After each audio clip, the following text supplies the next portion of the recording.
What's up, everybody, and welcome to another episode of Flagrant You. We are here with my man Omar. I don't know how to properly pronounce your last name. Ahmadzai? The American way is Ahmadzai. Ahmadzai. But the traditional Afghan way is Ahmadzai. Ahmadzai. Yeah. Ahmadzai. Yeah. I think that was a good You pronunciation. have to pronounce it. Yeah, that's a really good one. You should take that right to Kabul. Yeah. Because, if you if you say Omar Ahmadzai here, then it's like, but if you were to mispronounce it, if you were to say it the American way, Over there, Afghanistan, it wouldn't work. Of course not. Yeah. Now, you are here for a very specific reason, and I have a feeling as this conversation goes, there'll be more reasons attached. But I have a curiosity about ayahuasca. I have this curiosity. I'll tell you where it comes from. I don't want to try it. I'm actually terrified of it. And I have, I think, a decent reason why, which I'll share with you, that you've probably heard a million other people say.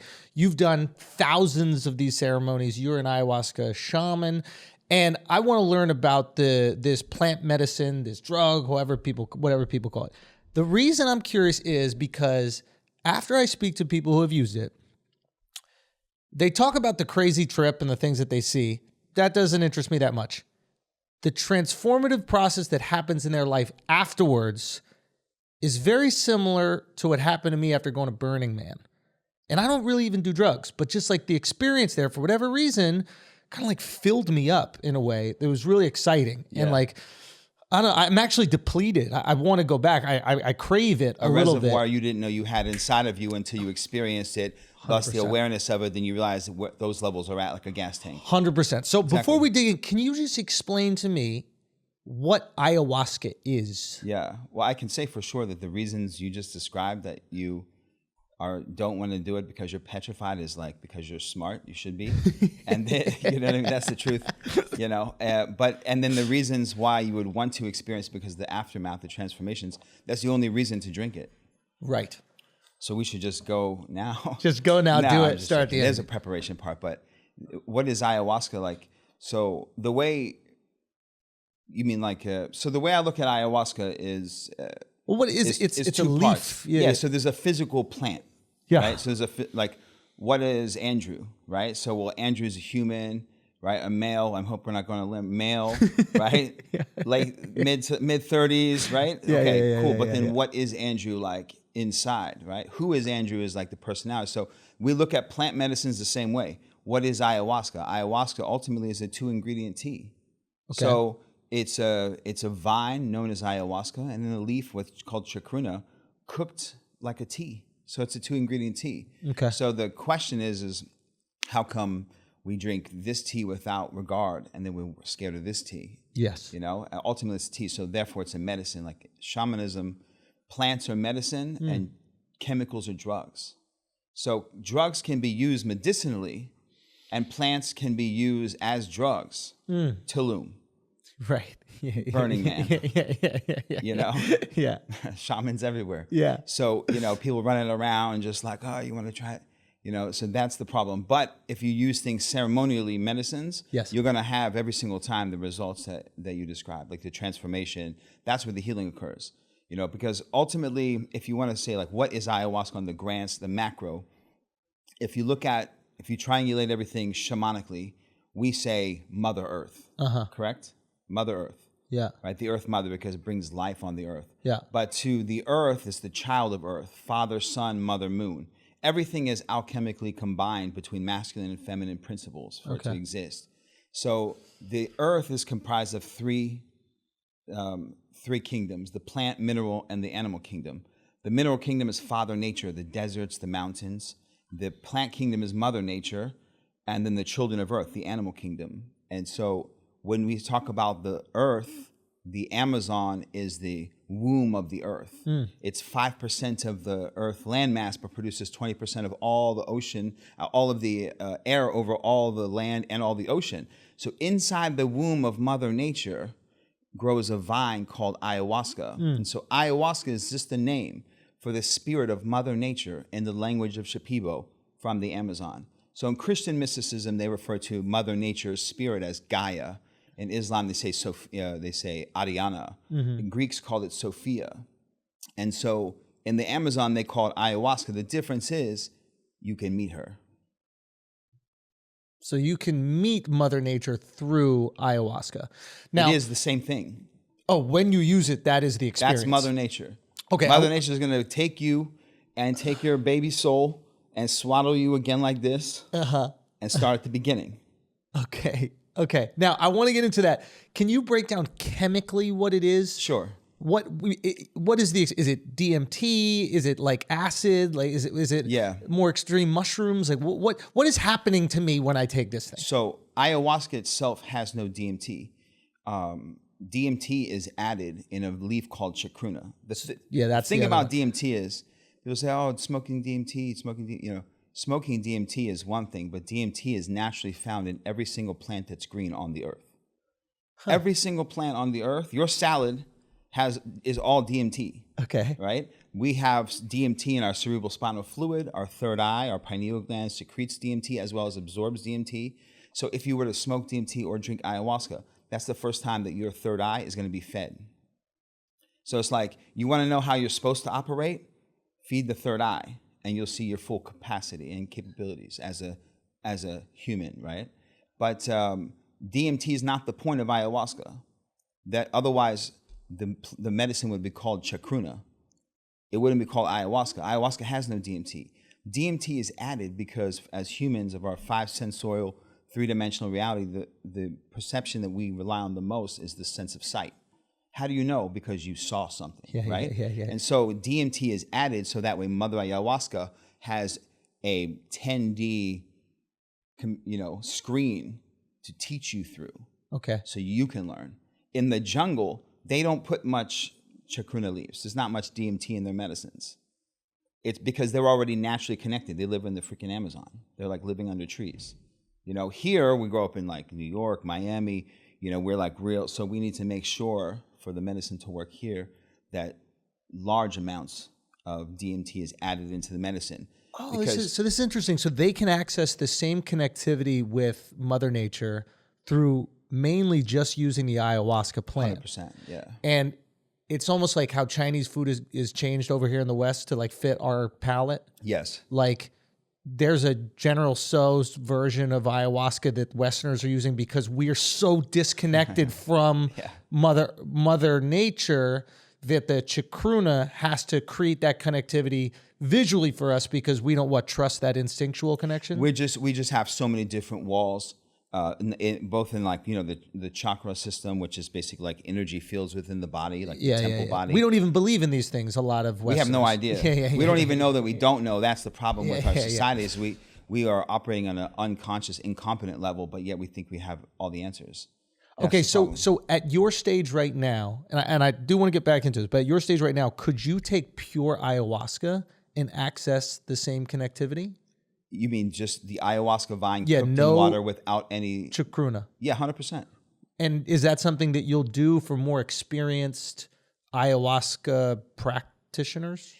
So the thing is, that would be for, yes. If the more experienced you are, the more you have a familiarity with the presence and the energy and the spirit, and then your own soul in the dimension. It would be like going into a specific type of pool with a specific type of wave, like your familiar hot tub of the soul, as opposed to some random one at the one hotel. It ain't trashy.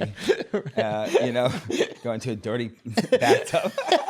This is like a clean, nice, private one.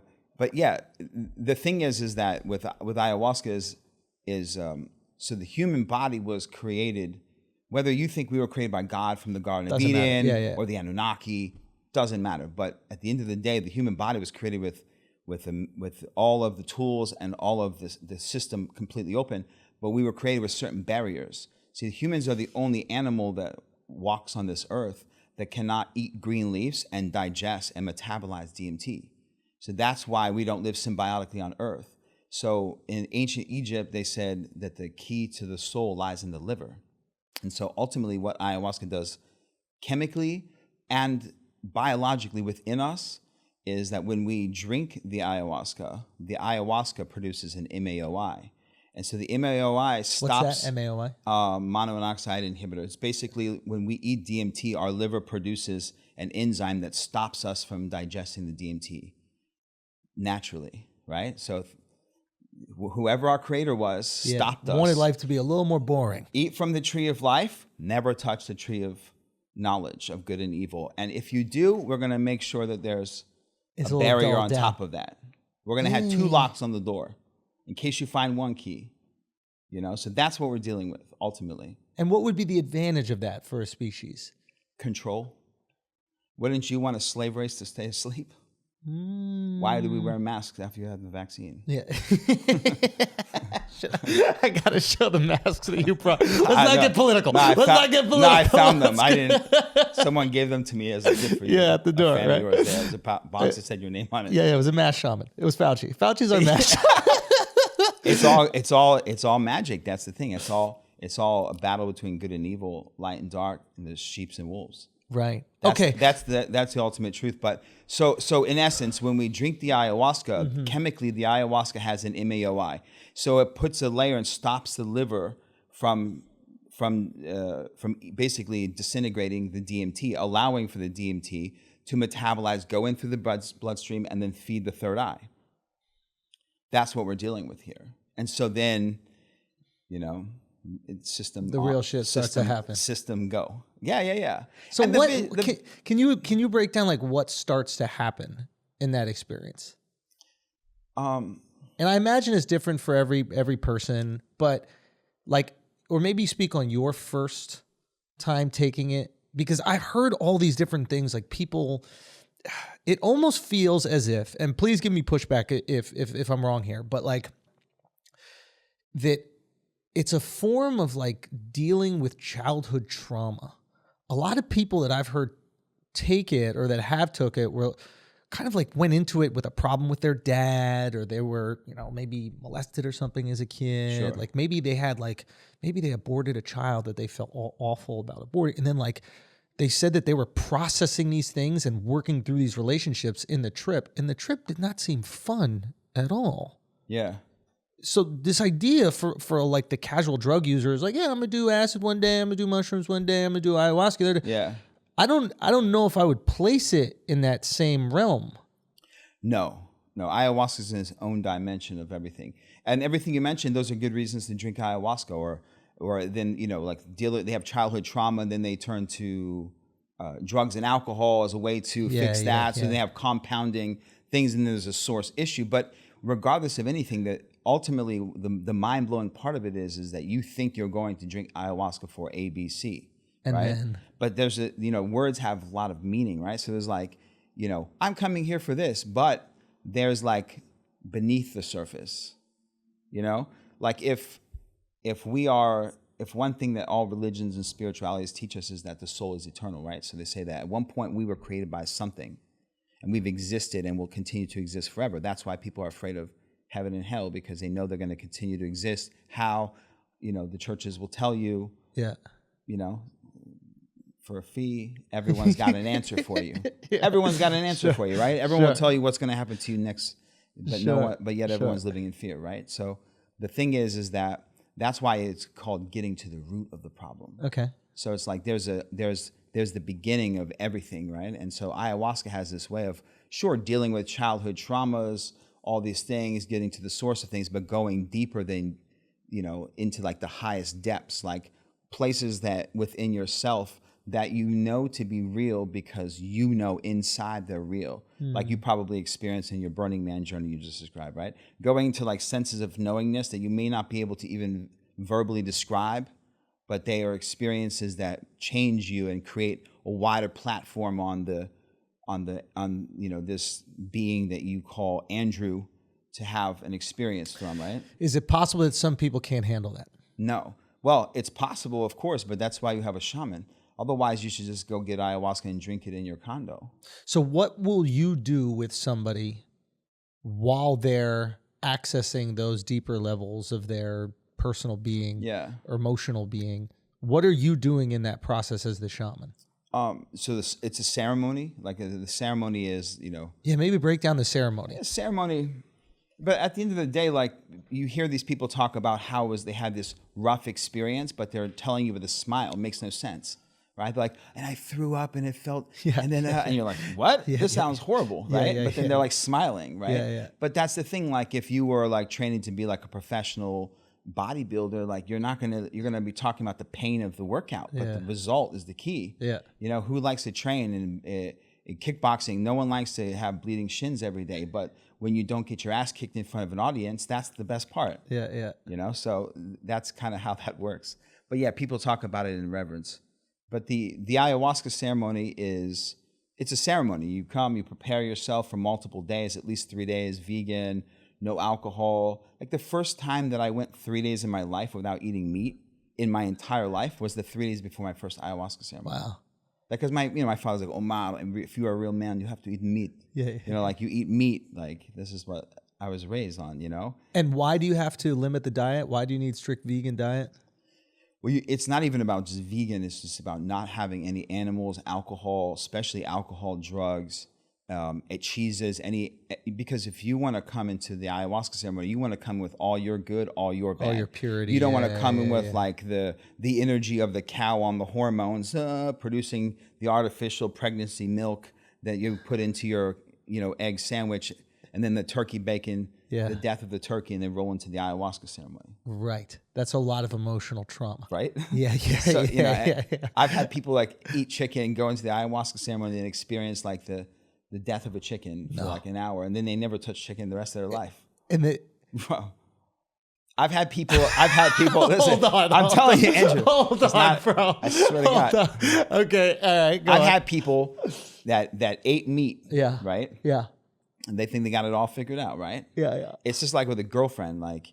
You like dinner and massages, and then all of a sudden, like after a while, you start thinking you're comfortable. Yeah. Right? Yeah. And that's what people do with ayahuasca. Like we're talking about ayahuasca, we're saying like Mother Ayahuasca, like the goddess. Yeah. Like you don't, you better. You don't get comfy. You better keep getting a set of flowers, man. Right? So, like you keep like bow your head in reverence, like So, or either you give the respect, or she's gonna take it. It's real simple. Like it's like a dragon. Like we're gonna ride a dragon. Yeah. So I would be like Khaleesi. Like the dragon is familiar with me, but it's still a dragon. Yeah. She's allowing you to ride the dragon. That's it. Yeah, you're not controlling this dragon. That's the key.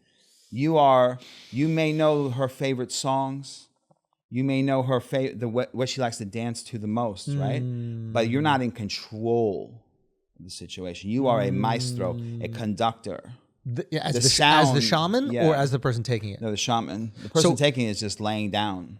You're just on for the ride. But you basically prepare yourself for at least 3 days with, we have an intake process with like my organization, but basically speaking in broad strokes, 3 days minimum, no alcohol, no animal products, no drugs. You come into the ceremony, you don't eat like 4 hours before, you dress like you're going to a spiritual sleepover, sleeping bag, etc. Right? And you lay down, drink the medicine, just lay down.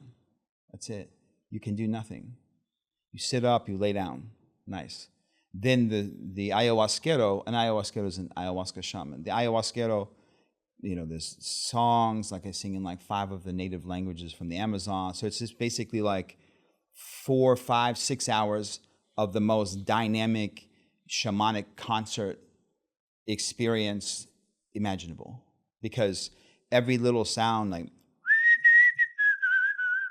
is creating, every note with the flute, there's 7 chakras, there's 7 notes in 7 major notes in music and 7 colors.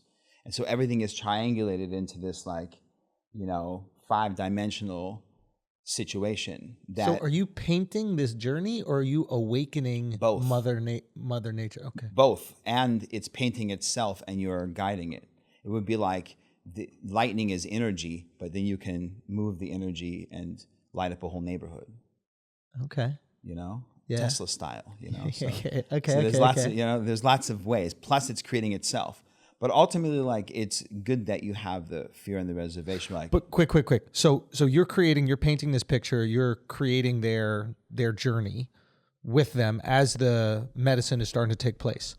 People will start to get high, for lack of a better word. What word do you use for that? Go deep. People will start to go deep at different times, I imagine.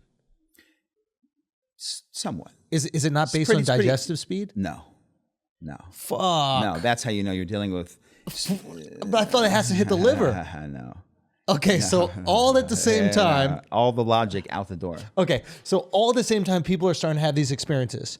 Pretty close to about the same time. Are they hearing one another? No.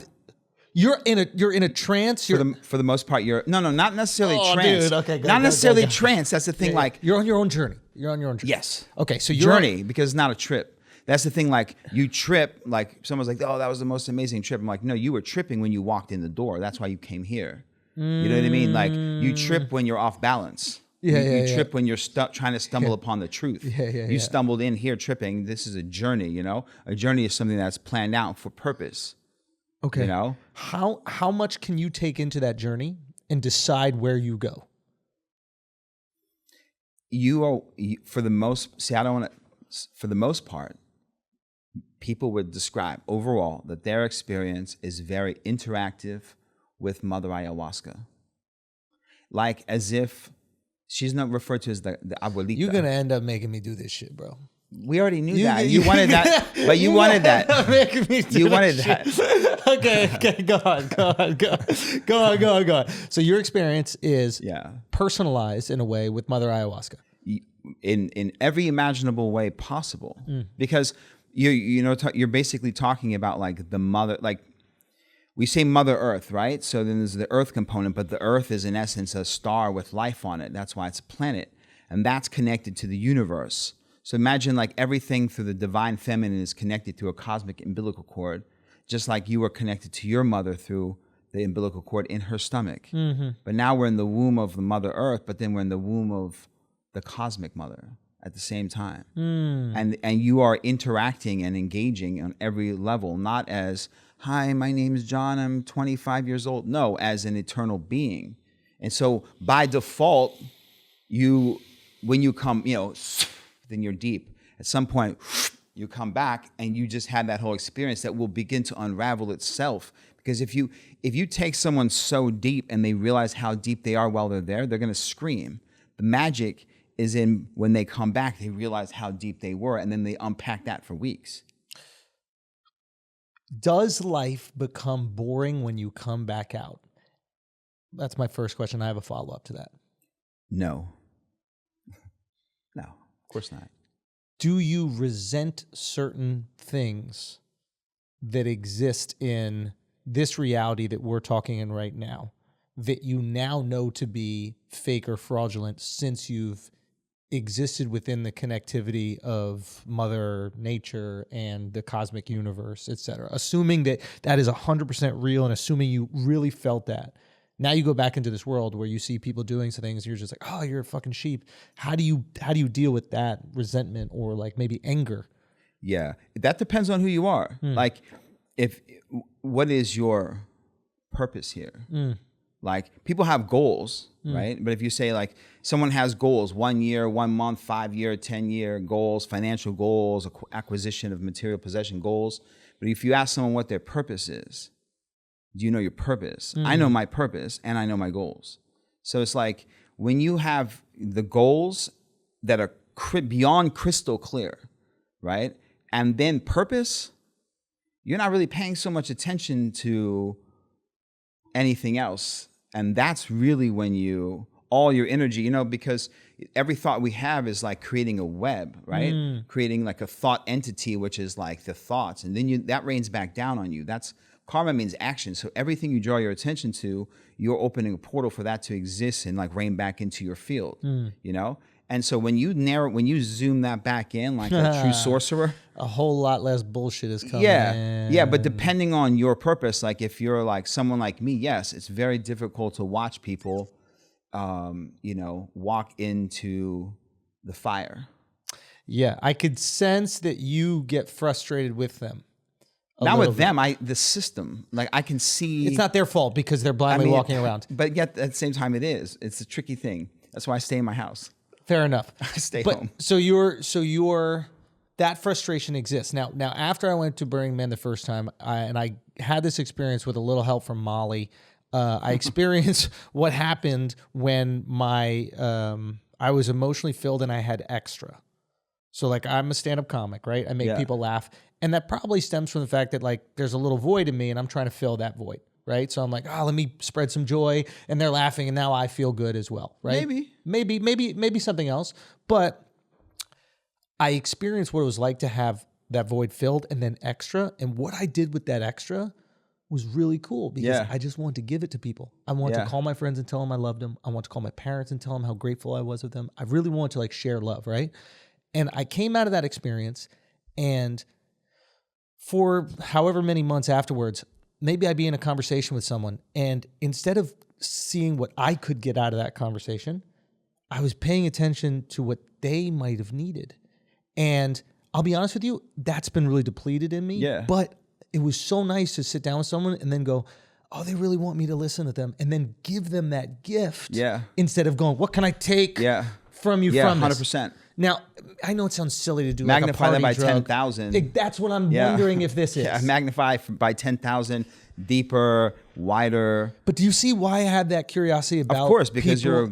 you're a good person. But it seems that the people that have tried this drug are experiencing somewhat similar things. Most people go into ayahuasca completely for selfish and reasons. I need purpose, and I'm a fucking Western American, and I want you to make my purpose happen now. Listen, can I tell you something funny real quick? Yeah. So one time, I served medicine in like 14 countries. Yeah. Right? And so I was talking to this, like a private client. I never served him before.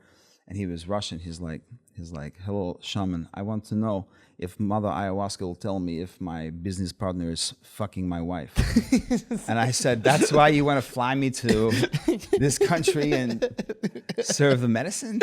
Yeah. And he's like, this is good reason. And I said, why don't you just hire a private investigator? Yeah. Like, yeah. This is not the reason to drink the ayahuasca. You're going to find out why you don't trust people. Yeah. You're gonna find you're gonna find out why you're rolling around with business partners that you have to worry about. Yeah. And the key is that's what you're saying the deeper level is. Yes. Even on something that's so superficial. Yeah. Because what kind of business is he in? Like, he's not doing nonprofit. Yeah. Trust me. He's not doing nonprofits. But that's the thing though. Like, people are drawn to it. Like, I serve medicine to, like, I'll have a ceremony in a location with like he's not 10, doing nonprofit. it's the tax-free, but not nonprofit. Tax-free, and these guys are, I attract them, I guess, but they feel safe. The thing is, like, you serve medicine like 10 PTSD, people in New York, and then like you'll fly here and serve medicine on, in like a, $100 million freaking mansion in Monaco, and the next week you're serving medicine to like a bunch of yogi hippies in London, and then you're serving medicine to like, oligarchs and freaking politicians in foreign, not in America, foreign countries, and then like everyone imaginable, because ultimately everyone's looking for the same thing, man. Everyone wants to know it's gonna be okay. Yeah. You know what I mean? Yeah. Like peace. Yeah. Like peace, single thought. Like, we're like, oh, I just need to be able to focus. Do you need to be able to focus? Yeah. Or are you just thinking about too much bullshit? Yes. And feeding too much? Thoughts happen. Filter it out. Brother, thoughts happen. I can't control look, I have over 1,200 ayahuasca ceremonies, right? Yeah. I can tell you a few things for sure. Number one, I cannot control my thoughts. Yes. Okay? Cannot control my thoughts. But at the same time, at least we know that ayahuasca doesn't make you can't fry yourself. Because if you could fry I serve an average of 150 ceremonies a year. Yeah. Okay? For like 9 years straight. Okay? So if ayahuasca could fry your brain or do something really bad to you, bro, I would be riddled with this problem. Yeah. It would be like complete. Oh, do you use every time? Of course. That's a shaman. Oh. Yeah, a shaman. You never trust a shaman of any kind that doesn't work with the medicine that they serve in front of you in the ceremony. Why would you ever have a fat yoga teacher? You know what I mean? A cook that doesn't. The Buddha was fat, right? Because he bought his own shit. That's the problem. The yoga teacher who becomes the yogi guru buys his own shit and stops doing yoga, which got him there. And the problem is that doesn't work with ayahuasca. As soon as you stop, if I have certain abilities that have been unlocked within myself that we all have within us, that's the best part about this. Because someone says, wow, that's amazing. You can do it too. Here, you want to find out? Drink this. You want to find out drink this. The problem is that with something like yoga or, meditation teachers, they just buy their own shit real fast, Osho style. He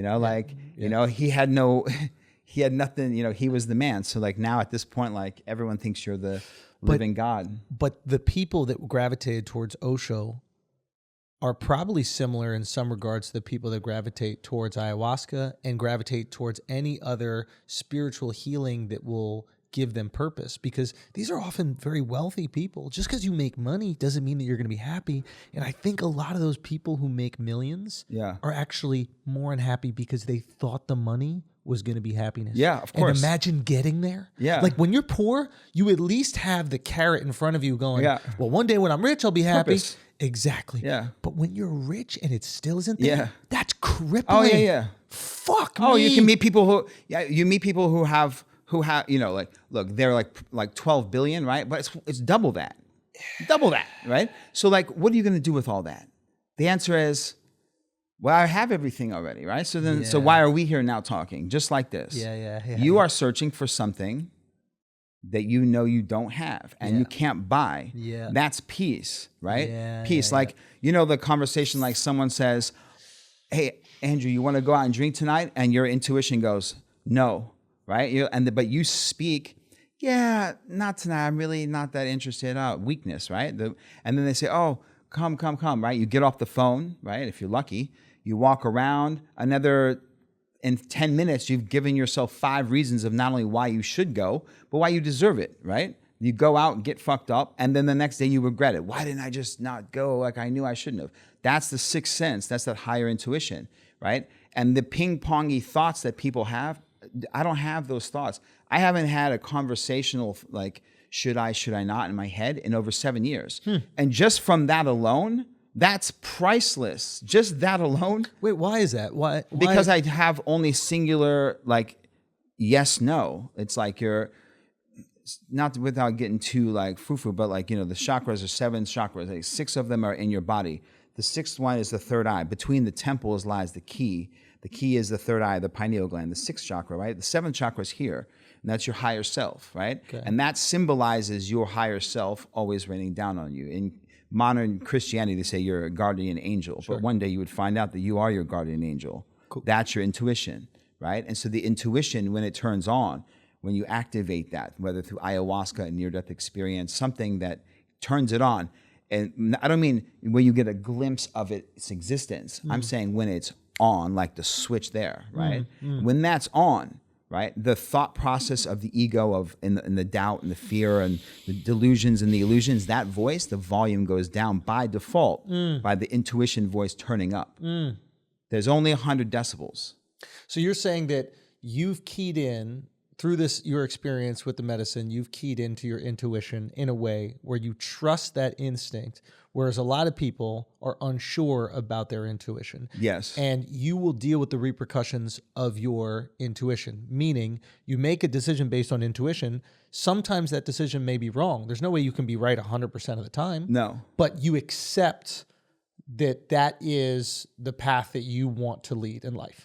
Yeah, yes. Does that make sense? Yeah, for sure. Like you could go, no, I don't want to go out to eat tonight. And then an hour or two later, you could be like, maybe it would have been nice to be around those people. But you just accept that was the path and you trust your intuition. Yeah, yes, absolutely. Through the process of the inner knowingness, Because it's impossible to be right every single time in life. That's not what you're saying. True, right. True. But there's a difference between just shooting out random goals and trying to push through the door and then having like a long-term strategy, like a long-term plan, but that's like been revealed to you. It's one thing if I think like, okay, I'm going to be a millionaire. Okay, how much is that per month? Okay, it's $83,333 per month. Okay, how much is that per week? Okay, and that's for 8 hours a day. What if I work 16 hours? That's the way I backed into me becoming a millionaire when I decided I'm going to be a fucking millionaire. At 29. And that's how I logically did it, right? But then the funny part about like making $1 million is as soon as you spend $1, you don't have $1 million anymore, right? And so then back you start to work. you start. Get your ass back to work. It's the game, right? But the difference is that when you're awake inside and you know yourself to like inside out, there's people always talk about manifesting, right? Manifesting happens in the thought planes. Yeah. When you sit down and you think, how am I going to get this special on Netflix? Now you're manifesting this in there. And when you open your eyes, you materialize the manifestation. There's a We had a guy on here named Jim Quick. Great episode. He's like a brain efficiency guy. And Yeah, I watched it. yeah, so Jim was, I don't know if he spoke about it on the episode, but he spoke about how the guy broke the 4-minute mile. And he literally manifested it. Yeah. And nobody had manifested it before him. Yeah. And once he broke it, Everybody broke it because it was possible. Yeah. So I think that the world record for holding your breath. same thing, right? Yeah. As soon as someone did 20 minutes, They're like, six I guess people we did can it in hold a week. Yeah. It is amazing. Tony Hawk, when he did the, was it 900 miles? 900. Or 720? 900. I can't count, bro. Doesn't matter. So he does the Embarrassing, 900 and then everybody does it. So there is something interesting about the power of... Tony Hawk did a 900? 900, wow. back in the day, bro. That was a 720. He's a legend, dude. Wow. But the power of manifesting something and believing something and seeing something. Now, to take that into the ayahuasca... But the trick is to materialize it. Yes. So my curiosity is there a time within the experience doing ayahuasca? How did you refer to it? Because you didn't say the trip, the journey. The journey of ayahuasca, where you start manifesting these things that can be. And is that for the first time in a lot of people's lives where they see something and believe that it can be real? Like, do people's own insecurities often limit their happiness because they don't even visualize what life could be? Absolutely. 100%. 100%. That's like a very good ayahuasca clip, like a world-class ayahuasca clip. Everyone who's about to drink ayahuasca needs to see that. That was a good one. That's the problem, because you think about things and you're thinking like you're thinking like freaking The Simpsons. Like, I'm manifesting, but it's like Atari, you know. And then ayahuasca You're goes, manifesting in 2D. Yeah. Now you're doing it in 10D. Then ayahuasca goes, and you're Yeah. in it. So it's not like, oh, I believe. No. You experienced. That's the next level past thinking about it. There's no thought Living now. as it was as real as this is real. Let me give you an example. My first ayahuasca. Go, Here's go. what happened, right? Yeah. I'm like, you know, I'm a business consultant. I'm living in Miami. I'm young. I'm young now, but I've got it all figured out. I'm celebrating myself every day. Yeah. You know, everything I'm touching turns to gold, it appears, you know. Yeah. And making all this money for all these, like, you know, hedge fund guys, and I'm getting like little bits thinking I'm the shit, a little baby. And things go south, right? Not under my control, just the system just like crumbled. I didn't know what to do. My expenses were crazy. Like, I had, you know, I was spending like way too much per month. Like, I had like I didn't know what to do, right? So I found ayahuasca when I was making a big decision, like what to do next with my life. You know, I'm going to stay here and try something out.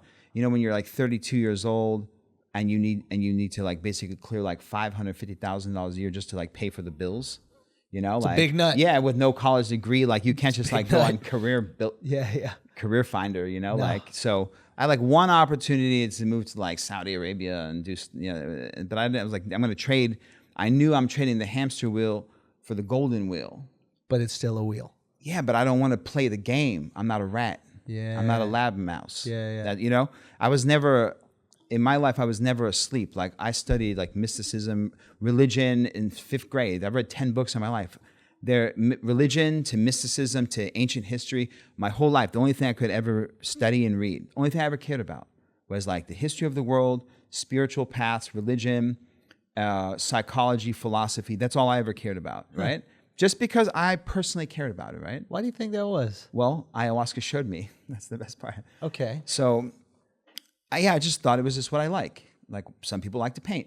Some people like this, right? I was always in business and communication, like the process of, you know, the art of decision making, you know, like this. So I applied this into business. And so when I drank ayahuasca goes, oh, so you think you've just been studying religion and all the history of the world for no reason? I was like, you know what? And ayahuasca showed me 2 visions, like as in like a blink of an eye, right? Like, right? One was I was going in front of a very large audience, like in like a arena, a stadium, because of some book I wrote, right? I'm holding this book and I'm walking out because of this book. The second vision was I'm standing over. I'm like dressed like in like a ceremonial outfit that I pretty much wear now, and I'm in the jungle in some like temple, shaking leaves on people when they're laying down on top of a mountain overlooking an ocean, like in the jungle. I had no idea what the hell that is because I was in Miami. Yeah. I was in a high-rise condominium in the Continuum. I never even been. That was your spiritual awakening. That's the truth. It's the truth. Yeah. Ayahuasca saved your ass. Mother Nature was like, let me pluck this motherfucker out of here. Let me unplug it from the nature. But the truth though, I never was plugged in though. That's the thing. I never had like an initial awakening. I was never really asleep. Like that's the thing. I saw systems, controls like religions and stuff. Yeah. But I never subscribed. I never gave my power away. Okay. But I learned it all. I never understood why I learned it all. I thought it was just because I like people and I want to understand, things. And I still am that way. But ayahuasca showed me these two visions. Now, this made no sense to me. People were like, oh, how was your ceremony? I'm like, yeah, I don't really know. Like, makes no sense, right? So this is really cool. You came out of it without this immediate knowing your purpose and immediate change in your life. Like, it took a little bit because I think a lot of people think they're going to take it, and the second they walk out, they're like, "I know what my dream job is," and then I go do it. That happens. That's okay. Okay, Yeah, fair enough. Don't fair enough. take the. I just want to set expectations. Yeah. That can happen. It's not a guarantee. Gotcha. Maybe you throw up. Maybe you don't. 50-50. Gotcha. Anything that someone sells is 50% maybe, 50% maybe not. Okay. So you have these two visions. You walk out of your and real quick, when you say ayahuasca showed me. I may be being juvenile about this, but it's not like there's a woman walking with you hand in hand and taking you through this experience, right? No. These are two flashing images you see, and then maybe some other stuff, and then you're out of there. Yeah, like we're talking about so it's like communication without words, but with words at the same time. But as someone's talking, it's like, do you have like a girlfriend, someone you're in love with? Fiance. Okay, so when you're like in love with someone and you're having sex, right? And you're having a communication, and it's deeper than imaginable, right? Yeah. Even if you're not talking and just the breath, right? That times a million inside your soul. Yeah. So there's communication. Yeah. You know what I mean? There's understandings that don't necessarily need. Although at the same time, she does speak. She may materialize herself in a vision, in a personification that is exactly what you need. Like they say that ayahuasca has a perfect prescription for each person, regardless. It will speak your language. Yeah. You're going to get exactly what you need. She's the maestra curandera, the master healer. Yeah. Okay? Like, she's got the perfect prescription for you. In this case, it made no sense. People are like, ayahuasca could have showed me a vision of being the president of the United States. That would have made more sense than any of this shit. Right. First of all, how am I going to write a book? I don't read books. Like, I'm like dyslexic. Like I can't even read. How am I going to write something? Yeah. And then this shaking leaves situation in the jungle made no sense because I've never been to the jungle, you know, like, but then I would go home and I would like lay down, at night you have those moments like when you wake up in the morning, you look at yourself in the eye. Doesn't matter if you're a billionaire or homeless. Like that's that real moment, laying down, and I would just be breathing and I would breathe and I would revisit the vision again. And after a few nights of it just right back to me, I realized something. I realized that it doesn't matter what the vision is. It could have been mechanic, shaman, it could have been helping kids. Whatever that is, the feeling inside of satisfaction, of contentment, of you know what I mean? Of the peace. Emotional reward. Yeah, that was more important than any of the other bullshit that I could create in this world. It wasn't the job, it was the feeling associated with it. 100%, man. And that was your purpose, and that's how you knew it was your purpose, because the feeling was right. And only you know. That's what I mean. Like that moment before you die, when you're laying in your bed, hopefully at home, in your castle, and your kids and everyone that you love is in front of you, and you say thank you for this journey. And you gracefully bow out. That last breath, that's what you want when you go. But imagine having that breath every fucking day, every second. Yeah, there is a if you look at, some successful people or whatever, they say a lot of like billionaires, whatever, do this. They start their day with gratitude, but in a weird way, they're trying to like trick themselves into this experience, right? Like they're going, what am I grateful for? Because they're not waking up feeling grateful. Yeah. So they're going, how can I manipulate myself into realizing all I have to be grateful for? Absolutely. You're saying that is if you live through the thing you're supposed to do, that will organically happen. Absolutely. And when you're on your right path. Interesting. Like if you close your eyes, right? And you say, and you gratitude as medication. Yeah. That's what they're doing instead of, okay, we make it too linear. Like if you close your eyes and you inhale through the nose and you just let go of your frustration, right? But then you close your eyes and you inhale and exhale gratitude. Peace inside of you is the result of just attaching the idea of gratitude. We have to, I'm grateful for my wife. I'm grateful that I don't have, I'm grateful for my new iPhone 12. Thank you, Apple. Fuck you. You know what I mean? You're like a children. It's like children. Like you have these adults and these like very powerful people, but they're children. Like I make my gratitude list every single day. And I'm like, that's nice. What else do you do with your crayons? You know what I mean? You don't need to associate. You can exist within your gratitude. That's what I'm saying. The word spirit comes from the Greek word spiritus, which means to breathe. So like people say meditation, like they say, Omar, do you meditate? No, I don't meditate. They go, why don't you meditate? They're like, I'm surprised, with all their judgments sprinkling, trying to pass my force field, right? The thing is, it's not going to work. Some getting it a little bit. The thing is that meditation is a practice, but why do you practice something? Why do you practice a jab? So then you operate at an unconscious competent level, the muscle memory plus the physical, right? And that's the whole point. The point of meditative practice is to stay in a meditative state. A cobra doesn't need to practice vibrating. It fucking vibrates. You know what I mean? A tiger doesn't wake up and have like, 20 push-ups. Let me practice. You know what I mean? The lion's like, fuck, I gotta prepare myself so everyone knows I'm a lion when I step out this cave every day. You know what I mean? Like I don't need to like, do anything to be a shaman. You can exist within that meditative state. That's the point. That's where we need to get. Okay, so keep taking us on this journey because this is fascinating. So you go and you have these visions, and then they keep popping back up in your life. These two images. Pretty much when I would be laying down, I had this like breath meditation. Like I would lay down in my bed and I would breathe through each chakra before ayahuasca. Ayahuasca, you know? And when I would do that, then it was as soon as I would get like to the heart, bow, I would shoot back in those visions. But when an ayahuasca vision, as I described, was just the blink of an eye, right? But when you go inside of it, it's now.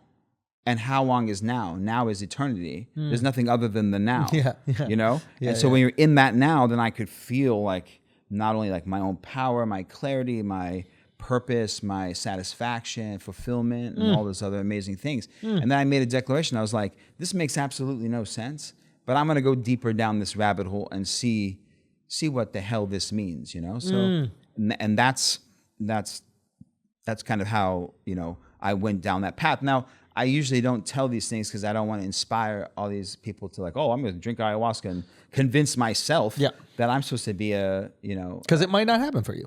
Yeah, but people will tell themselves they're supposed to everything. Like you get these musicians, they've been playing music their whole life. The big dream didn't happen. They come to an ayahuasca ceremony. They go, wow, it's only music. And then they become a shaman in like 4 days. I don't want to inspire that. Yes. Yeah. That's job insecurity. You're going to have people coming for you. No, but you're right. They are tricking themselves into thinking they're supposed to be a shaman when in reality it's just something that is more enjoyable than their musical retreat. Yeah, they want validation. They want to feel good. Like, I get it. I understand. Like, I understand all that stuff. But at the same time, like... When you said you went down that journey more, you're saying that you did more ayahuasca. Yeah, I went into another ceremony, and then it was like even more. And then like my journey... it just, put it this way. It became more clear? Brother, I drank ayahuasca one time almost a decade ago, and I'm still on that path. From that same trip or journey? I'm on whole different levels of visions now. Everything that I was talking about has already That's already happened. I was in the jungle for 2.5 years. Yeah, take me to the jungle experience. We go. It's No. Like, I mean, like, when do you go, I'm leaving civilization or Western civilization and I'm going to the fucking jungle for 2.5 years? yeah, man. I was in an ayahuasca ceremony, and ayahuasca like showed me. I said, "How does this make any sense?" And then the consciousness of my ayahuasca goes, "Do you trust?" And I'm like, and that's a big question, because the answer is no. We don't trust anything. That's the problem. We don't even trust ourselves. You know, it's like people get into these arguments with their like, wife, girlfriend, boyfriend. You say, like, how are you mad? How can you get mad at someone who doesn't even know who they are?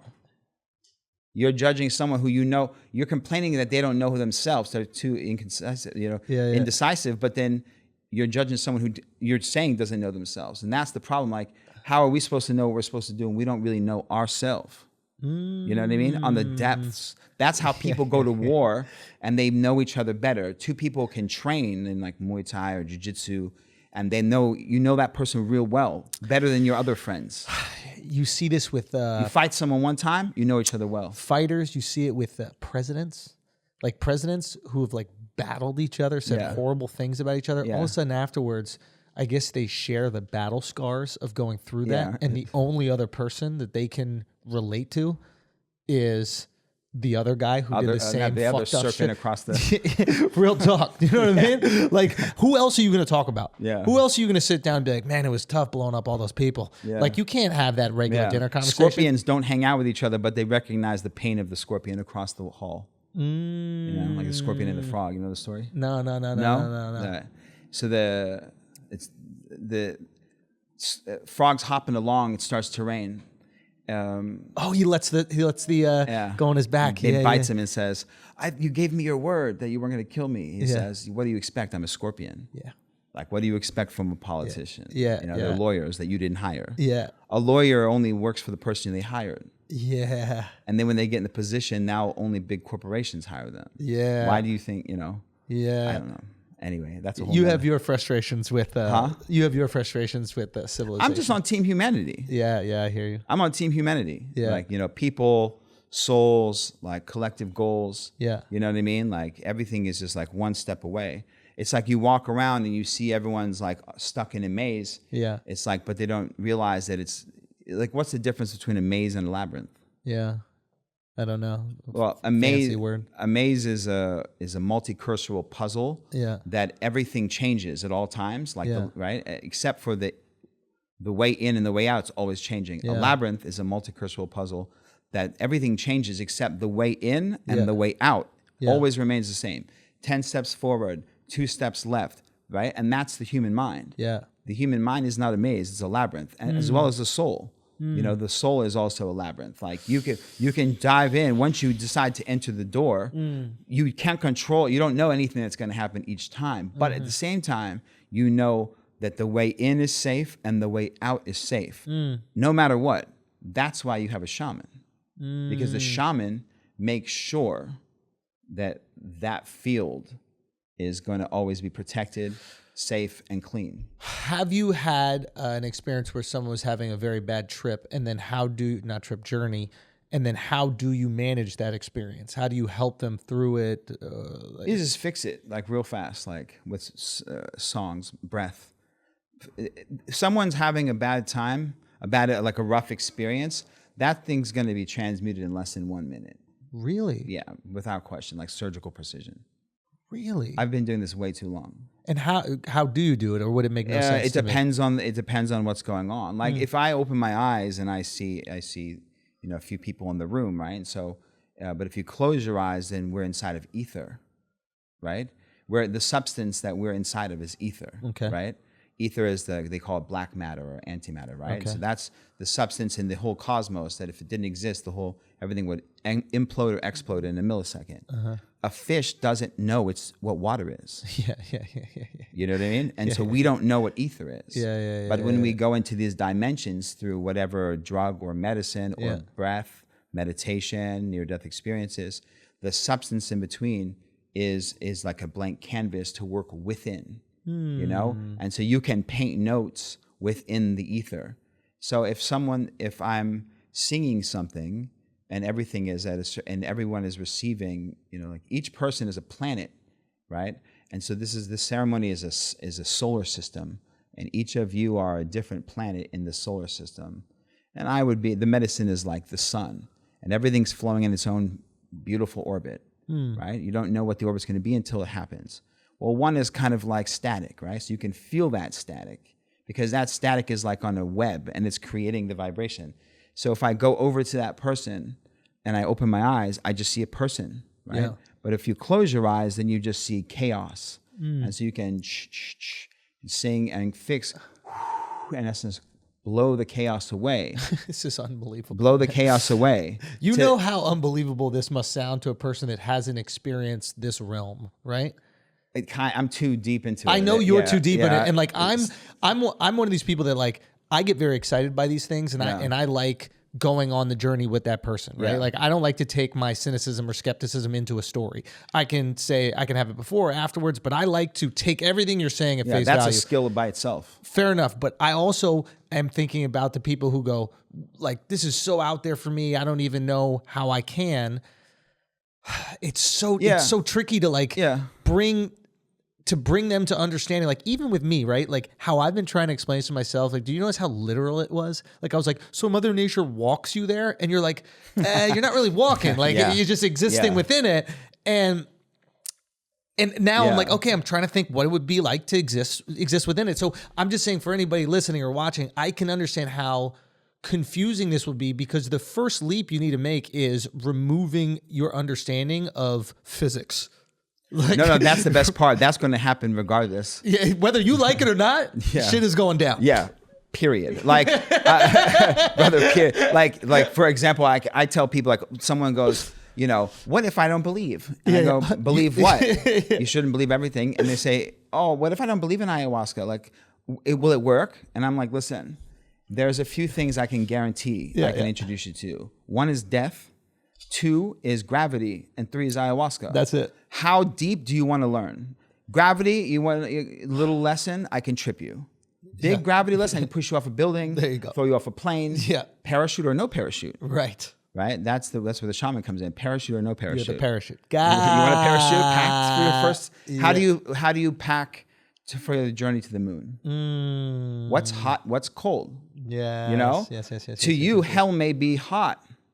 But to me, hell's cold, right? And so these unknown things are energies and thoughts that pop up, and they may as well be thrown up into there, and they're like, okay, that's 100, that's a 20. But it's based off of just the depth of fear in the vibration that they're omitting. I need to tell you, go. Well, these things sound crazy, but if you think about it, right? If I tell you, I can sit here like this, right? Because it looks spiritual, and send a message to someone. You name someone in the world in a different country, and I can send a message to them telepathically.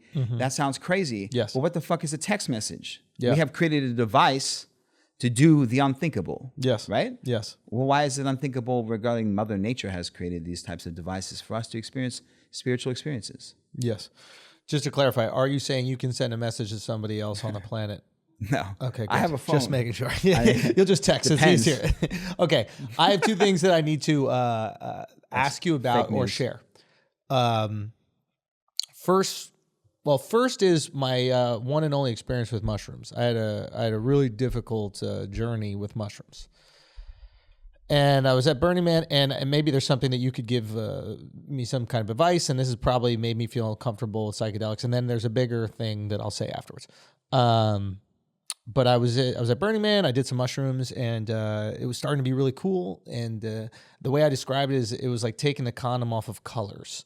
Like all of a sudden, like purple was this like amazing purple, and like these, and I would look at the moon, and the moon was like following me, and not literally chasing me, but no matter where I looked, it almost looked like there was this weird connectivity, and it was kind of funky, but it wasn't as crazy as I had imagined, like the sky dripping, like you hear some people say.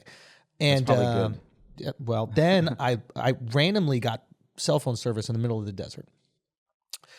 And I was just on Twitter, and then, there was a bunch of negative comments and shit like that. That's what you did with the phone. We have one phone call. You went to Twitter. Of course, I'm fucking high, I'm drunk, I'm idiot, right? So I know it's so stupid. So and then after that, I had this like really tough time, man, where it felt like I was meeting each one of my insecurities, and they were like these stone soldiers, similar to like that Bruce Lee Enter the Dragon movie. And like every time I close up my eyes, that would be what I saw. So I'd keep my eyes open, but I was like, I just want to go to sleep and wear this off. And it was really heavy for me. The next day I got out and I was okay, but it was really fucking heavy.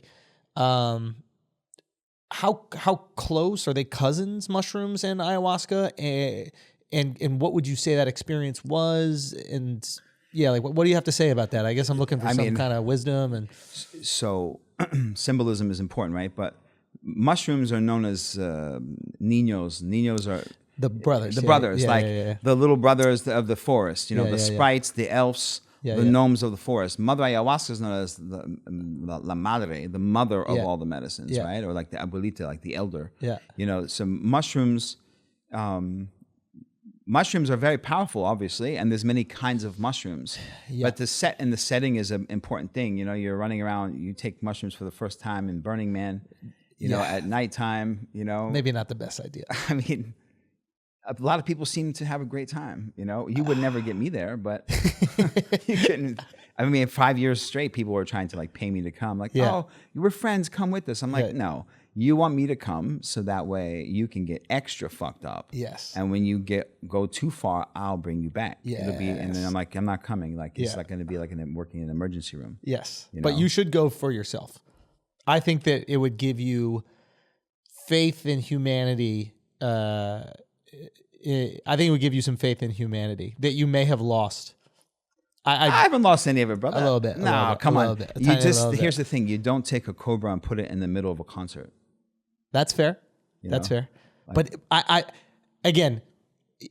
I'm not, you've experienced like this level of spirituality that I haven't touched 100%. But from a guy from New York who's pretty, you know, cynical about stuff and skeptical, I went in thinking it was going to be the dumbest thing in the world. And then I saw people actually trying to be nice, kind, and helpful to other human beings for a week. And there was helpful with a lot of drugs and alcohol, but their first intuition was, how can I be nice and kind and helpful to you? And it was super transformative for me, man, because I thought human beings were pieces of shit at our core. New York style. Bro, it's tough out there. Everybody trying to take advantage of you. My whole life growing up, you know, you want to help the environment? Give me your money. You know what I mean? Like, everything is give me your money. So it was cool, and maybe you like it, maybe you don't, but that's up to you. Yeah, I've heard some of my closest friends have been going to Burning Man for like 10 years. But not being the doctor. You have to go for that's the problem. I need to go with like people I don't know, so they can't like try to get something out of you.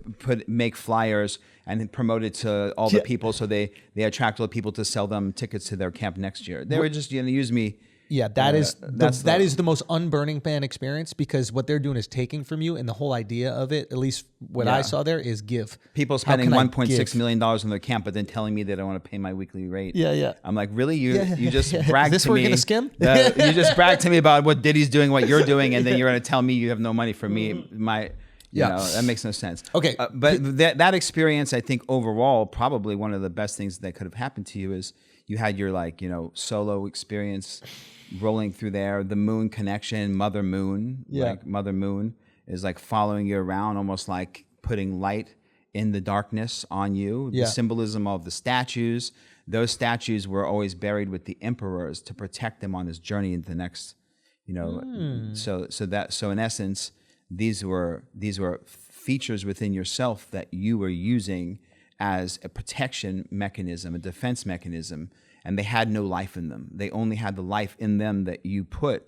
And when you're on the mushrooms, you see them separate from you, and you recognize these characteristics that were not you. They were only you as long as you feed them. Interesting. Just like a bad thought. Yes, they were bad thoughts. That you internalize as these bad thoughts. Well, the ultimate virus is fear.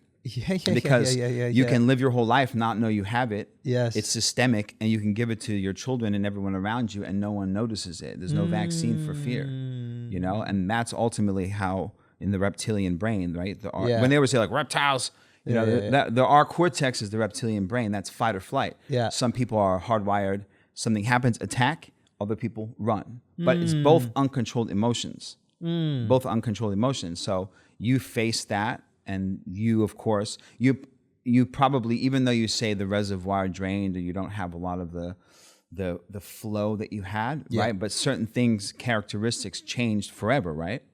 100%. And through perspectives, the way you see the world, see Knowing yourself. that it exists, it's the 4-minute mile, bro. Knowing that it can be done. There we go. Yeah, it was super transformative and it was great. That's amazing. Here's my second thing.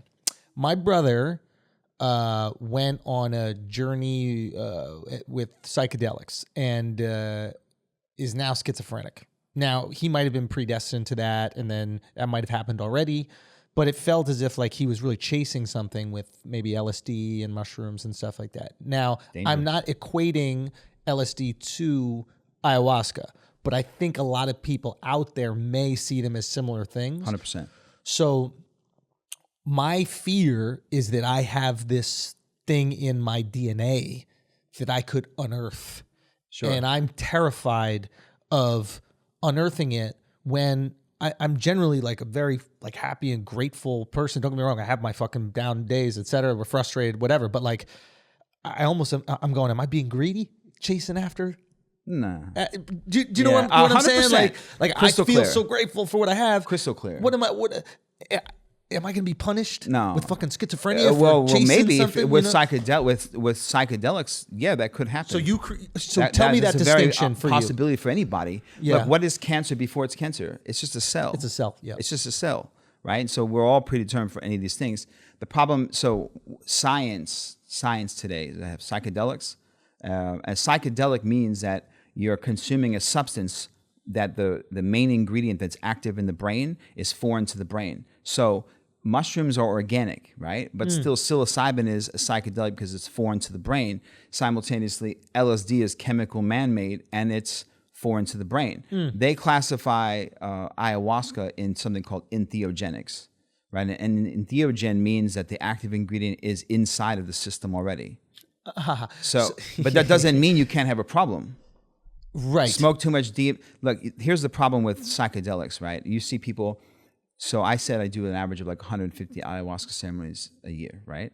So if you took mushrooms, try taking mushrooms 150 times in a year, right? You're not going to make it.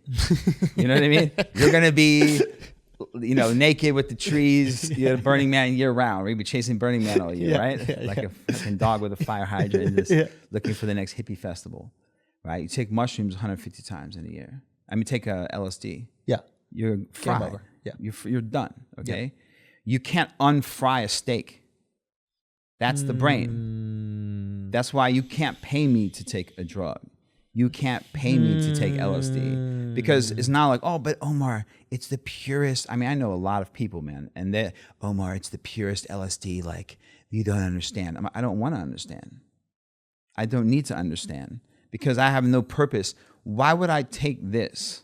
What is LSD going to give me that I have not already experienced or do not have the possibility of experiencing with, like, there's no such, that's why it's the problem with our world today as you're going into it. It's great. I'm glad you opened this up. There's no such thing as an LSD shaman. Right?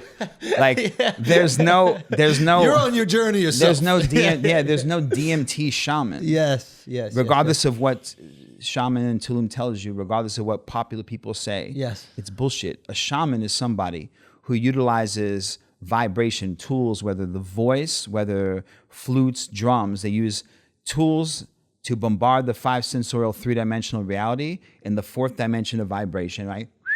Yeah. Vibration to awaken the 6th sense, to take you outside of your own thoughts into your own 6th sense, right? That's that spiritual journey. Now, people consume psychedelics and medicines of different kinds to go into those spaces, but a shaman is someone who works with spirit, and there's no such thing as LSD spirit.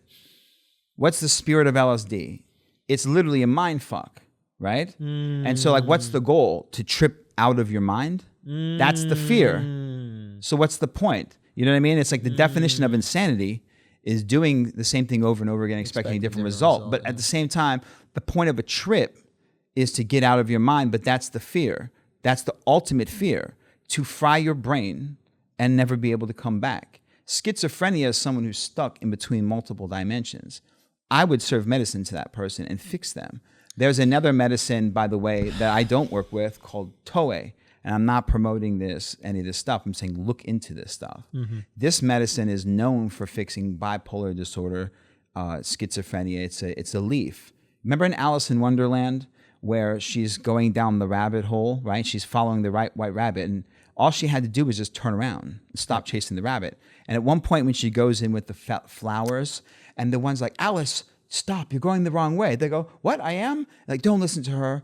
That's Brugmansia. She's always fibbing. That flower, that's Toei, right? And I would never serve someone this because it's serious. It's even more, it's like the most psychoactive like plant flower on the earth. But I know like gran maestros, like 50 years. Oh, there, bring it in. Watch the brain surgeon get to work. Really? But yeah, and I have seen at least a dozen, and I know of dozens of people who have had certain situations that they get fixed through that. So anything that can be created through, we create drugs to fix problems, but those problems were created by drugs. We're going further and further away from nature and finding more drugs to fix the problem, right? But Mother Nature can fix anything that for the children on the earth. So it's like the idea that there's not a plant to fix fill in the blank is crazy. So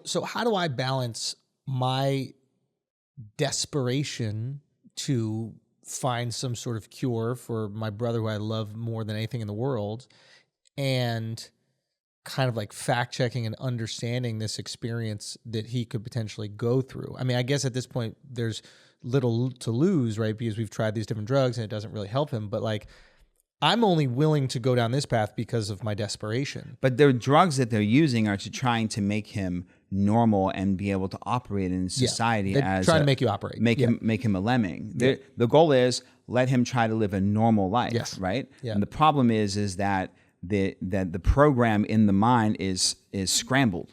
Yes. Right? And so they're trying to give him pills to unscramble that. Yes. Right? But that's not going to necessarily work because the soul, like, when there's a will, there's a way, right? Like it's going to have to fix from within. Yeah. That's the problem with psychedelic, especially with like LSD. Yeah. The problem with people smoking DMT, well, if I smoke DMT, it's a quicker way than drinking ayahuasca. Yeah. The notion is all the tech people, it's 15 minutes. Why would you need this experience? Yeah. And it's like, it's not the same thing. Like if you think fucking is fucking, sure. But there is a difference between having like tantric sex with a Victoria's Secret model for 4 hours and having sex with a prostitute in Bogota for 15 minutes. Yes. Okay? Yeah. But if it's just fucking, then it's the same thing. And that's the difference between ayahuasca and DMT. There's a difference in that. And the thing is, when people start chasing the dragon, they're going to get burned. He was chasing it, man. That's the problem. He was fucking That's the problem because you're taking... The idea of taking something. What is it that people chase? What is it they're going after? That's what I'm trying to understand. It depends. Right? Look, there are people who are crazy. Right? Yeah, crazy exists too. There's crazy. What's the point of playing Russian roulette? What's the best thing that happens? You don't die. What's the worst thing that happens? You die. Yeah. Like, don't sign me up for that. But there are people who there's a bunch of crazy motherfuckers that'll get together and be like, let's play Russian roulette. And maybe 7 people are like, fuck no. But 2 guys are like, I'll do it. Those 2 crazy people. And that's the problem. Like chasing the dragon, then you wonder what happens when you get burned. But when you're burned, you're going to have the scar. Yeah, you can't unburn. And so so LSD, like imagine you're going to take something that's going to scramble up your brain that costs $5. That just sounds crazy, man. It's like $5, man. Like that's nuts. And if you watch these old hippies that were, growing up, like, oh man, they're gone. You see these mushroom, like, the guys. You haven't experienced that with ayahuasca. You haven't. It's not going to happen. I become sharper. Because I was reading a little. But I don't fuck around, brother. Yeah.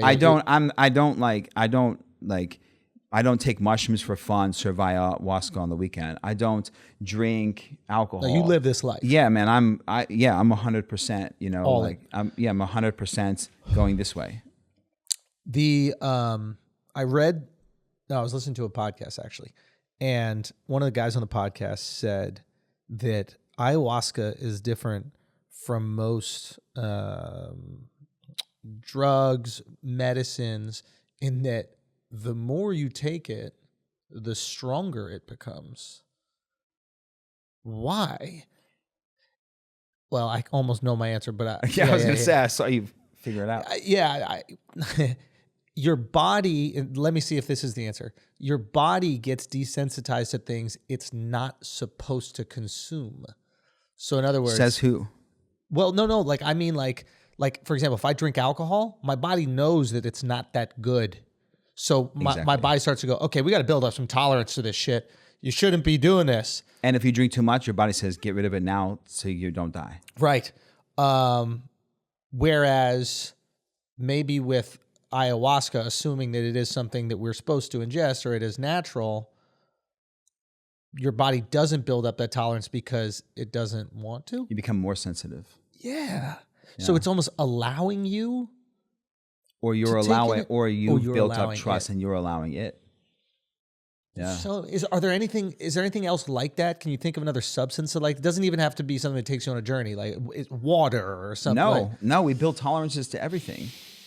We build tolerances to everything. Caffeine, water. Well, water, you drink more, you need more. Yeah. So pretty much everything else except for ayahuasca because of what we're talking about ultimately. Like we're talking about this. We're talking about a soul, like the spiritual journey. The more we get into the more you get in tune with your body through working out, right? Yeah. The 1 mile doesn't go as far, right? Now, let's say you start running. You're like, look, I'm going to start running. And so you start out with a mile. After hopefully just a couple of weeks, 1 mile is not break a sweat. Now you do 2, now you do 5, right? But it's not that you need to do more miles. It's that you've conditioned your body to go deeper in the journey of running. Okay. Are there people that you say or that you believe should not try it? Like, will you ever say to somebody, no, I don't want to do this for you because either your intentions aren't good or I don't think you're in a place where this is right? The intentions is a huge thing. So it's for you, it's intentions so less important. Like emotional state or mental state. No, that's the thing. People go, I want to drink ayahuasca when I get into a better state. I'm going through a lot of stuff right now. Exactly. Yeah, that's why you join this. That's why you need it. Or I'm in a really good place. I don't see why. I would rather the person who thinks they're in a really good place right now to not work, do that, because everyone's always like the way you approach it is the right way. Like fear, you're supposed to be afraid, terrified. You're supposed to be absolutely because terrified. Fear makes you humble, and humble is exactly how you enter the ceremony. When you're humble, you're received humbly. Yeah. You know what I mean? Yeah. When you're a kid and you go to the dentist for the first time. Yeah. The dentist doesn't have the fucking injection in his hand when he comes to see you. He has a sticker. Yeah. Get you and that's ayahuasca. Like we're all petrified children, but foolish children are the what I have to watch out. Someone's like, oh yeah, I've taken LSD 42 times. I microdose with the Bitcoin guys in San Francisco. Like we know what we're doing. And I'm just like, that person, I put the fear of God in them. I'm going to make sure they're afraid because I'm doing you a favor to humble you before you enter the ceremony. Humbled. Not because of me. I'm not going to do it. I'm on your team. But ayahuasca. Yeah, ayahuasca don't play that shit. Fuck no. Yeah. Like you're talking about a different level of lay down. If somebody who has listened to this or watched this is curious, and I'm going to say right now, I'm still terrified, and maybe I'm not at a point in my life where I'm ready. And maybe I'll get to a point where I'm ready. I just want to be honest, like with everybody listening. I don't want them all to think that we're going to go do some retreat and then everybody's like, it's for me, blah, blah, blah. Like if you're scared, I'm scared. Like it's okay. Yeah. And this is not a function of like, to be honest, I think it's a function of you being honest with me. Like if you were trying to sell me, I think that you could sell me. But it doesn't seem like you're trying to sell me. It doesn't need to be sold. Yeah. But does that, you understand what I'm saying? Yeah, I do. I'm trying to like credit you here in terms of like I appreciate that. Your experience here. Like I'm scared. You're like, you should be scared. Instead 100%. Of some people going, nothing bad can happen. Oh, I got you. Don't worry. It's natural. Whatever the fucking spiel. Yeah. So what I'm curious is like, not everybody that listens that might be curious will be able to do it with you. You're a very busy guy. You have these clients around the world. Maybe some of them will get that experience The world one day. shut down. I'm in America now. Well, you're chilling for right now, but how do they avoid the fake shamans? That's the trick. I mean, that's. Or I like, would what say are the things that they can look for, et cetera? Because that is a concern of mine. If they listen to this and then they go after it, and then they end up in the hands of some fucking douchebag in Tulum. Yeah, that's the problem. There's no real shamans in Tulum. So don't do it in Tulum. Don't do ayahuasca in Tulum. Ayahuasca is not natural in Tulum. It's not. There's no. People say, "Oh, my shaman's been learned with the shamans in Tulum," but the Tulum is peyote, like grandfather medicines. Not ayahuasca. Ayahuasca comes from the rainforest, right? So the thing is, the tricky part, like, I can't name someone who was serving medicine 5 years ago in America, because ayahuasca, what happens is they start trying to cheat the system, right? So like, okay, I'm not going to drink it. They tell me, oh, I've just drank enough ayahuasca. I'm already connected. So then they don't drink the medicine. They serve it to all these people. Ayahuasca, like, oh, really? And now you don't know what's going to happen. So they like all of a sudden it's like, and and so then if someone has a really bad experience, anyone else who's in that room is never going to drink medicine with that person again and tell everyone not to. So by default, karma fixes that. How are you going to be a shaman with no one to serve? Yep. It's like being a chef when no one wants to eat your food. Yeah. The restaurant Pick something closes. else. You know? And so I'd say trust your intuition. How long has someone been doing it? But a lot of people, there are good mechanics and there are bad mechanics. There's bad mechanics, been mechanic for 26 years. Right. So it's really fucking tricky, man. So in other words, like, make sure they're highly recommended by somebody that you know and trust and that's had that experience. That's the most important thing. Yeah. Don't worry about, anyone who's promoting like my Instagram says I'm an ayahuasquero because I am an ayahuasquero, but I'm not like putting posts on my story like ceremony in Los Angeles. That, watch out for that. For me, 100, I would say 99% of the people I serve medicine to are coming because someone they know was like, you got to do it with him. Yeah. That's the goal. I've served medicine to over 8,000 people, man. Yeah.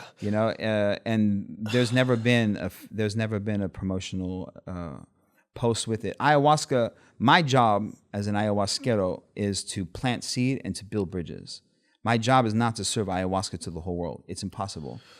So if I plant the seed, like you had the seed planted by someone. Emily, thank you, Emily, so much for making this happen. Emily at Ampersand Studios, and you were very sweet to make this connection. And thank you for coming here, man. Thank you. Yeah, I mean, I've been watching your stuff for a while. I saw you on Rogan. And Respect. Those monologues are the goat. Thank you. The monologues. Man. I didn't realize that was part of a Netflix special. I was catching those monologues. I was like, thank God someone's dropping it. But you can say it because you're a comedian. Right. Exactly. Shaman. They go. How dare you? How dare you have a belief? Yeah. How dare you? How dare you not agree with everything the narrative? But man, it's just tricky. You have to like word of mouth, someone number one. Yep. But at the end of the day, it's preparation and intention. Like good reasons to to experience the medicine. But at the end of the day, I can tell you one thing for sure, that I've never ever heard anyone ever tell me ever that they wish they didn't do it. I don't care if you have stage 5 pancreatic cancer and you were literally purging for 3.5 hours. I don't care if you're coming with the only intention of healing child molestation, right? I don't care if you thought you were a really good person. That's the best. The people that think they're really good people, and then ayahuasca is like, really? Because they're so delusional that they think they're really good, but they're just thieves, Those are the people that get, because then they're like, no, it's not true. It's like, no, it's true. And here's a million examples, those people get like, but everyone comes out better. Everyone's always better, more connected. You're going to get exactly what you need, especially in the right setting, with someone who knows what they're doing.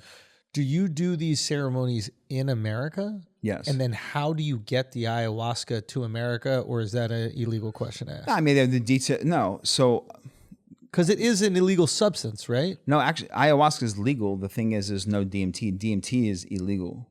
And the DMT is in the chacruna. Chacruna. Yeah. And which is added.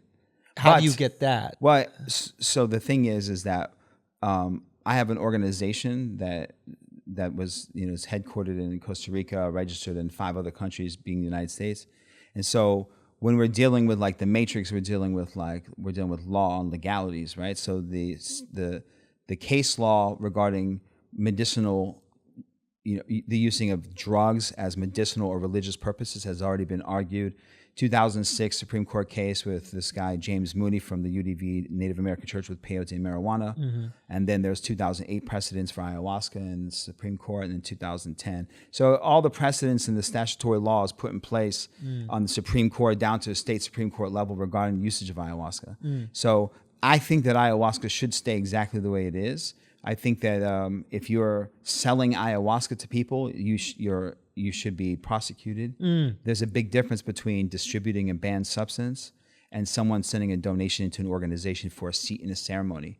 If you come to the ceremony and you drink 2.5 cups, then I don't charge you $150 per cup. That's distributing a banned substance, and that's illegal. You're paying for a ceremony that happens to have... You're sending a donation into an organization right. for a seat in a ceremony, which is up to 20 people, at which the sacrament is ayahuasca. Yes. Whether you drink a half a cup, 2 cups, 1 cup, irrelevant. Yeah. That's how we operate. Got you. That's the legal way for any religious organization to distribute wine to a minor.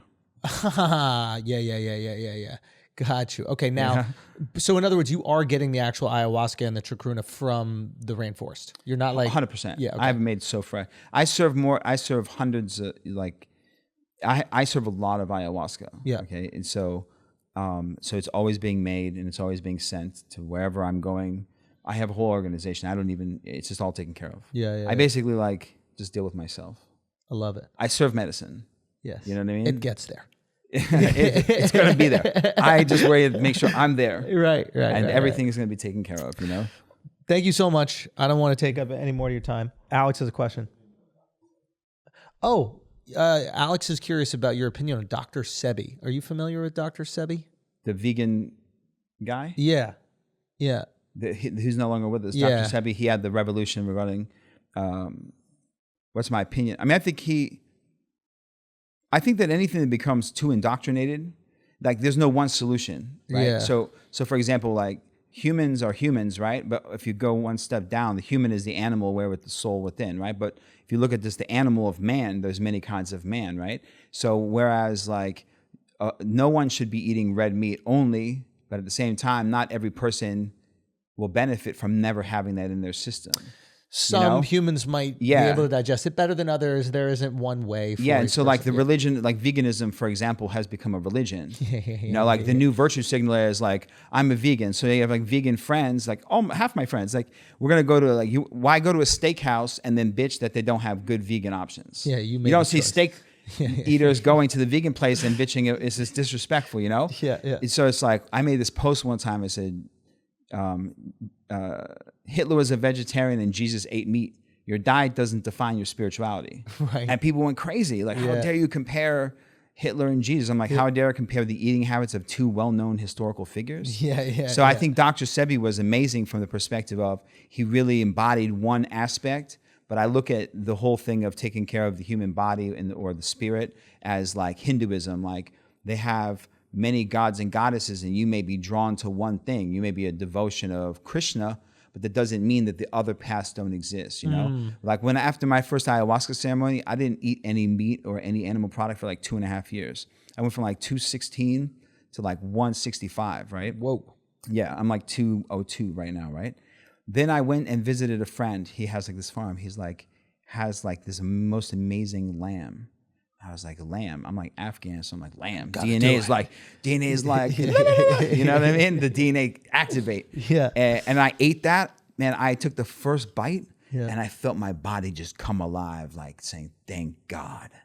Right. And after I ate it, I felt completely rejuvenated. Interesting. Right. So I feel the goal with anything is to find your path. I do green juice and celery juice 3 days a week preparing for ceremony, but on Monday I may order lamb if my body says. Yeah. For the most part, I stay vegan, but I know what I need, and that's the key. not ask someone what I need. I think going in, you mean what I think of him as a person or his system? Philosophy. Yeah. I think I think his philosophy is important to exist on the earth, just as like a Buddha or any of these, we needed an Osho. We needed all these different personas to come and that embody one specific thing for us to see as a guiding light. And maybe we go down that path for a month.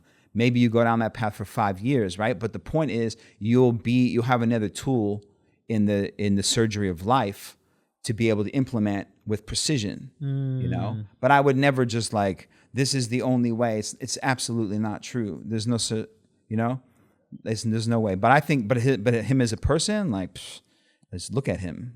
He's a living Buddha. You know what I mean? Plus, Jamaican, the whole vibe. The whole vibe. Yeah. Well, dude, thank you so much for being here. Thank you so much for your time. Tell people where they can find you. You have your Instagram, obviously, also the organization. We're gonna put it, in the video. Oh, I appreciate that. But I would leave the organization out. Okay. The Instagram. What's the best place Shaman to Omar. contact you? Shaman Omar. Yeah. On Instagram. And I'm just super grateful for the conversation, man. This has been awesome. Yeah. I mean, I'm excited for you when all you guys decide to. Yeah. We'll have part 2. Also, how much does it cost a ceremony? Can you share that? Depends. Yeah. I mean, it just depends on where what the whole system. Yeah. Can you give me the gambit? So if you're joining a public ceremony, of 20 people, let's say. Yeah, but some people have public ceremonies with 70. Oh, yeah, that's what I'm saying. It's a little crazy. Personally, here's the thing, that you have 5 or 6 musicians, right? Maybe they have a little bit of skill or not. They're like nurses, you know? Yeah. Right? They're nurses. So nurses may be able to have a good ceremony, but one day someone's going to need a doctor, okay? And when someone needs a doctor, the nurses are looking around to see where the doctor is, right? So then you need a doctor, right? But then there's doctors, and then there are fucking surgeons. You know what I'm saying? So a maestro ayahuasquero is a surgeon. Okay? And a surgeon is only going to set up a certain amount of surgeries, potential surgeries in one time. You can't do too much. Yeah, because quality is the key. Ayahuasca is so perfect in so many ways that your job, the way I look at the art of the shamanic arts, my job is to make sure that I'm not the reason this was the most amazing, unbelievable experience of someone's life. Ayahuasca is the reason. If you're looking for the most powerful spiritual experience of your entire life, that's exactly why I'm serving you ayahuasca. Anything other than that, go to the hippies. Go to Malibu. You know what I mean? And drink a little ayahuasca and dance. If you're able to dance, you're not not doing it. You know what I mean? You should be thinking how am I going to go to the bathroom? How am I going to stand up? That's an ayahuasca ceremony. You're not even going to be thinking going to the bathroom. You're going to just be in the experience, right? Okay. But a group ceremony ranges in the matter of a few $100s. Yeah. Per person to equal a certain amount for a minimum to cover flights and everything. And then the private ceremony is that same amount, but it doesn't matter if it's 1 person, 3 people, 6 people, so on. Then there's retreats. I do retreats in Costa Rica. Actually, we were going to open a retreat center in Costa Rica. Again, I had one for a few years, but with the whole vaccine passports and all, I don't. So now we're actually going to open one in Homestead here in Florida. Oh, really? So we do 7-day retreats. So it's so in essence, you come on a Monday, you leave on a Sunday.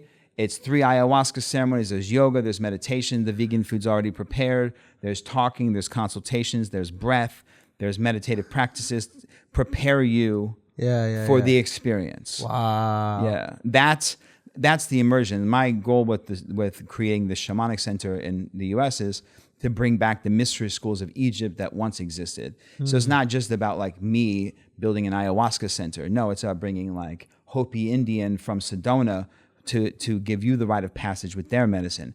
Bringing in the Mandean tribes, the tribe of John the Baptist, to come in and baptize your ass with their medicines. Oh, that's You know what I cool. mean? To bring in what once existed that we have heard stories of, Yeah. but do not know of the existence of. But these tribes still live. That's really cool. Yeah, so you could have all these different experiences that have been tied to either religion or belief systems or philosophy throughout Absolutely. history.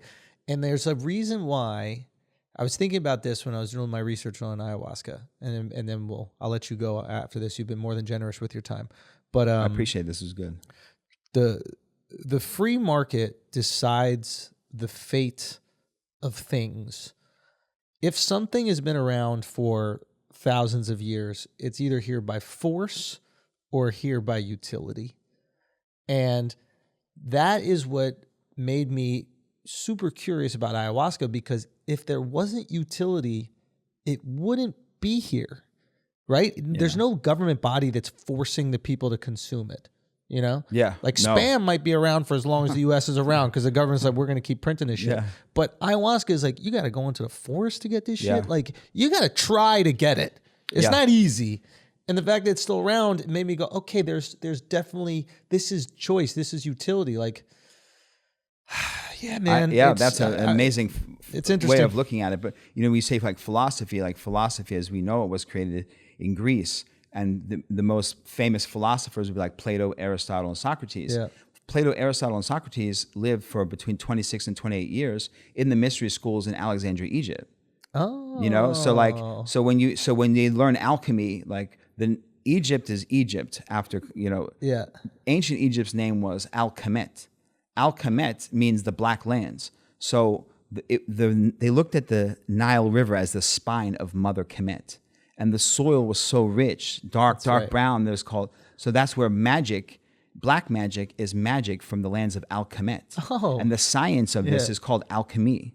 And so these Greeks sent their brightest and their smartest to the mystery schools to learn from the repository of history from Sumeria and from the Indus Valley and work with all the medicines. When they learned and experienced alchemy, they realized that everyone in Greece is asleep. And so they did, instead of trying to become shamans, they started to teach people how to turn the maze of the mind, start tearing down walls. And that's how they created philosophy. Philosophy was a way to take the understandings in the macro and to bring it down into the mind. Like when you see like Carl Jung created the archetypes. But the archetypes are based off his study of the Sumerian tablets with the archons, which is the false creators. So ultimately, when you look at what you're saying about like utility or by force, right? But then there's also the force to remove utility from our hands. So if you look at like the proverbial Garden of Eden, we all look at it from the perspective, we as in modern world, 82% of the world looks at this story in some reverence and everyone understands it. And so we say, God said, eat from the fruit from the tree of life, but do not touch the fruit from the tree of wisdom. And they're associating right and wrong based off of this, and original sin and down the rabbit hole, right? But if you take away what they tell you God said right and wrong, and you look at the story, the creator of man said, through the fruits from the tree, from the fruits from Mother Nature, you can learn everything about eternal life and good and evil. You're here to decide what you want to learn and what you don't want to learn. But through your decision, you choose to stay asleep. Ayahuasca is like, doesn't matter which pill you take. Wakey. They're going to wakey, bro. Red or blue, purple or green. You're going to go to the place. Love it. You know? And you'll have the story, you know? And more than the story, like, the more you start to have those experiences, the more you start to see in other people, and like, you know, so I'm very optimistic of humanity, by the way. I love it. Yeah. Don't let the all black fool you. Like, I fly places and I hear people tell me the worst things. I hear people tell me, let me tell you my story. Here's my problems, right? Here's my perception. But the problem is that they're holding on to the story. You know, they're casting the spell on their own life, right? You create the spell with the words, and then and then you hear everything, like really dark shit, and then sometimes things that people think are dark. You know, a trust fund baby is like, and my mommy and daddy, they were never around. It's like, because they're making all that fucking money and celebrating their life. But to them, that pain is at 85%, just like the kid who never met their parents. So pain is pain, and 85% of reality of pain is that. So who are we to judge that? You know what I mean? Like everyone has their story, right? And they feed that story. But I fly somewhere I meet people and I hear the worst things and confusion and like chickens, like the sky's falling. Yeah. And then we have a ceremony, and after that ceremony, without question and with millimetric precision, afterwards, hope, the world is reborn. It's a new day, you know, hallelujah.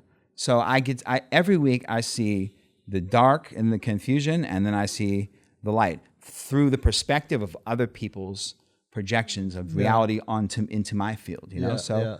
I just stay, the shaman is the line in between the yin yang. Right. You know? Yeah. Oh my God. No, the line in between the yin yang. Even when you go into the dark, you're still balanced between the light. When you go into the light, you don't scream for joy either. You just stay om.